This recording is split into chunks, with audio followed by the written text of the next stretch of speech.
Kurt Georgie, former Paralympian, broadcasting from Awabakal country. And I'm Georgie Tunney, self-described snowboard cross expert now that Ben Tudhope has won a bronze medal, and I am broadcasting from Gadigal country.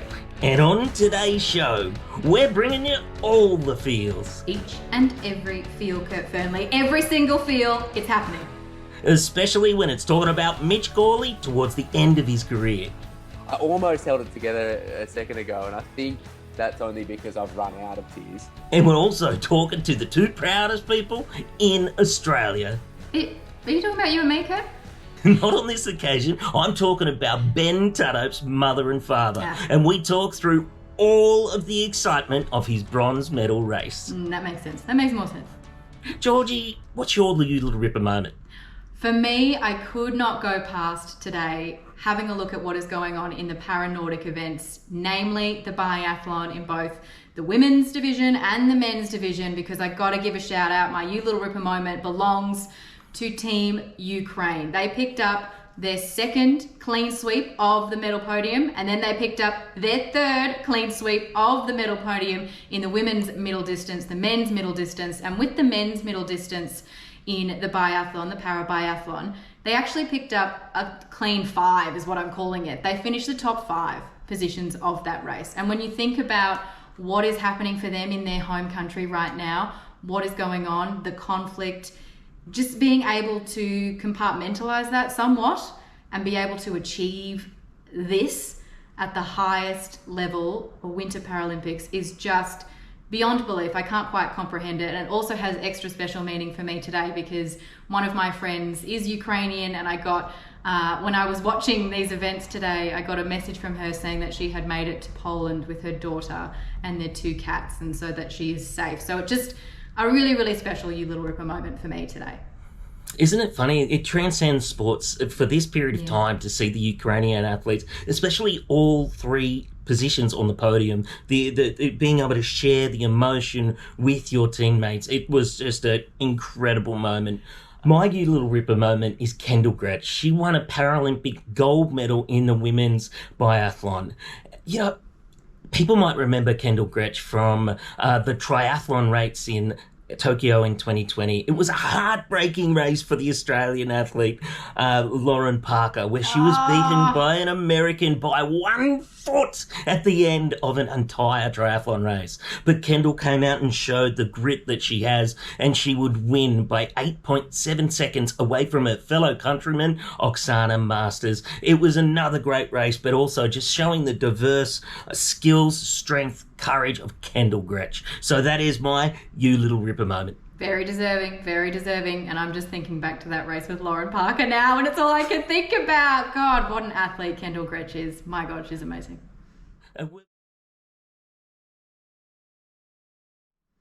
We've been so lucky on the show to get some incredible guests. I personally, one of my favourite people, one of my favourite Paralympians is our next guest, a 4-time Paralympian. He is one of the most wonderful people you're ever going to get.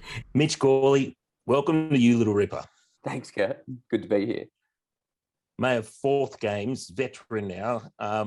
How are you finding the experience in Beijing? Yeah, it's been good. Obviously, it's my 4th Paralympics, but my first Paralympics in a pandemic. So just learning along the way, like all of us. But no, it's been good. I think did a really good job to just get us in here, and it actually feels really safe on the ground. Obviously, there's a lot of protocols in place, and some of those are a little bit jarring at first, but I think everyone's kind of leaning into it, and to be honest, it's feeling pretty relaxed in here. And Mitch, how would you sum up your performances so far? Some mixed results. However, we got to see you in the slalom event yesterday, and you looked so at home, so comfortable. Yeah, look, probably not the best results, or probably not the skiing that I'm the most proud of in those speed races so far. But in saying that, it was always going to be a pretty tough ask from the prep side of things over the last few years, and the inability to ski speed in Australia and the inability to travel.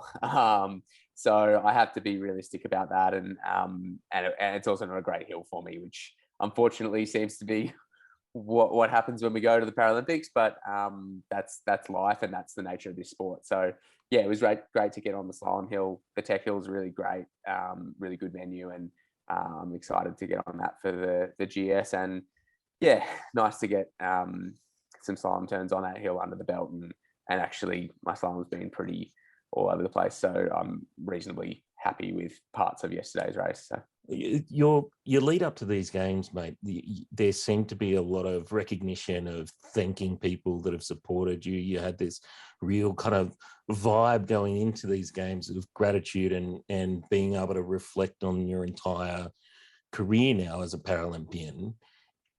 What's that indicating? Is that indicating that you know what's going to happen when you come home from these games? Is it just a sign of maturity or a sign of experience? Have you thought about why that's kind of been front and center?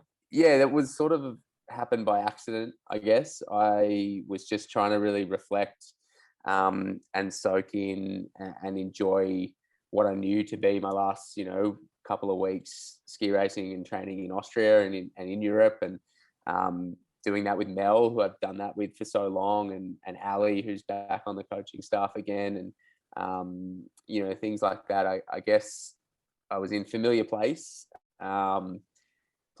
and it all kind of just hit me that these were the last times I was going to do this, or the last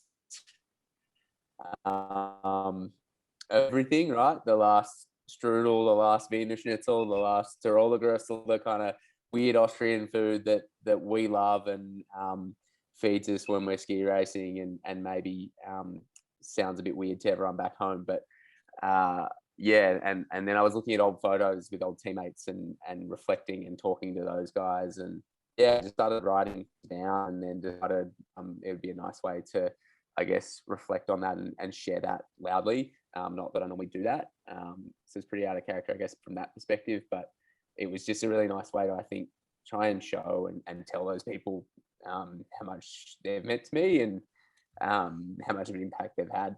What has the sport meant to you, Mitch? I mean, we can hear it there in your voice. We can see it in your face, the passion, and you get emotional about it, as you should. But what have you learned throughout, such a long career about mateship, but also yourself and what you're capable of? Yeah, I think probably the untold story of a winter athlete from Australia is I think it's a story that's starting to be told now, but all athletes spend a lot of time on the road and miss a lot of time with family and, Christmases, birthdays, all that kind of stuff. But I think that experience as a winter athlete from the Southern Hemisphere is fairly intense. And it's one that's shared with the Kiwis as well. I'm really close with Corey and Adam, who have had an incredible week here, which has been really special to see, because I guess I know what it's like, and Adam's got, Graceland at home and away from family and his daughter, and so yeah, I guess what it's taught me is how to be a human being, and also how to I guess deal with all those challenges, maybe away from your support networks that you might normally have. But it's also in that, and in this period of time at home, taught me to be really grateful for that time at home, and we don't always get that, and I think that's made this year really hard. It's been been on the road close to 5 months now, and after a couple of years of actually spending time with my partner instead of spending time on calls like this with her, it's been a lot harder this time around. So yeah, I guess the word resilience is probably dripping in cliche these days, but I think the sport has taught me that no 2 days will ever be the same, and also how to learn from failure and learn from challenge. You fail so many more times than you succeed in this sport, and I think that's the coolest thing about it, and that's what's kept me coming back. Mate, I'm going to have a quick admission, but the morning of my last race in Beijing, in Rio, I burst into tears. I lost it. I had no idea it was going to hit me. I was about to leave the room, and I just completely lost it. Saturday morning, when you headed into your last event, the last time? Will there be tears? If there are any left, I think I've cried multiple times a day, every day for the last month. I almost held it together a second ago, and I think that's only because I've run out of tears. There's not any hydration left. So I'll just get wobbly, but nothing will come out of my eyes. Yeah, look, there'll be plenty, and there has been plenty. It obviously means a lot to me, and it's been so much part of my life, and you know, reflecting on all the time that I've spent away and with really important people, that some of which are here, but a lot of which you know, are still back home or are in various parts of their grown up post ski racing lives, and you know, that maybe didn't get the recognition or the opportunity to tell their story in the way that we now do, and I guess that's probably why it means so much and why I get wobbly. Because I really think that those guys deserve it, and they've had a huge impact on me as a person as well as an athlete. So I hope that if anything comes out of me crying on camera so many times this week, it's a serious respect for people like Toby Kane and Cameron Russell-Buehler and Marty Mayberry, Shannon Dallas, and then staff like Aldine, you know, been there for a lot of this, and maybe not got the recognition that they deserve. Oh, Mitch, here at You Little Ripper, do not worry. Kurt and I cry all the time. All the time about minor things. So this is pretty epic. So I think it's allowed, and that kind of level of respect. Just, we love to see it, love to hear it in your voice. And we're so excited to see what you can do this weekend too. Mitch, your biggest challenge, no doubt, over the last 14 years of competing for Australia is about to take place. That's right. Welcome to Fast Five. Mitch, yeah, the rest of your games. Got nothing on this, Mitch. Got nothing on this. Mitch, what do you wish you had in the village, but you can't get? Oh, I really wish that I knew about these questions before we got here. What do I wish? Well, my dog, actually, Molly. What type of dog? Stop the clock. What type of dog do we have? I need all the details. Molly is a Sprudel. So she's a Springer Spaniel cross poodle. I'm allergic to everything. So oodles was the only option. What's your superstition? Timmy Mannion, he once wrote in a profile that I put my left boot on first. And I think we said it as a joke at the time, but anyway, it's stuck somewhere in writing and I get asked about it all the time. So, and I now put my left boot on first all the time. But my actual one that I've realized recently, actually with poor Jonty and what happened to him in Austria, which is the last run thing. I never say last run. I always say I'll go up for another. Who's your favourite roommate? Oh, of all time or of right all now? time? Oh, Toby Kane. Why? Like he's because we probably spent more time sharing a bed than me and Imogen have over the years, but also because in Austria we share beds. It's just how it is. No, he just is an incredible sounding board. He has a wealth of knowledge. Let's broaden that out to the international Paralympic community. Who do you fanboy out over in the village? In the village right now, Mac Marcoux from Canada. He's overcome a lot. The lucky last one, mate. If you weren't the extraordinary journeyman, multiple games, previous world champion, snow skier, what Paralympic sport would you be doing? I'll say the 4x100 relay for Timmy Matthews, who was my entry to Paralympic sport, and he's still at PA. So give a shout out for Timmy. I've loved watching you over the last 20 years, growing into who you've grown into, mate. And I can't wait to see how you go with the last couple of events. But the sport is not done with you yet, mate. As much as you want to kind of engage with the sport, it's going to be there waiting for you the other side. And yeah, mate, it's good luck.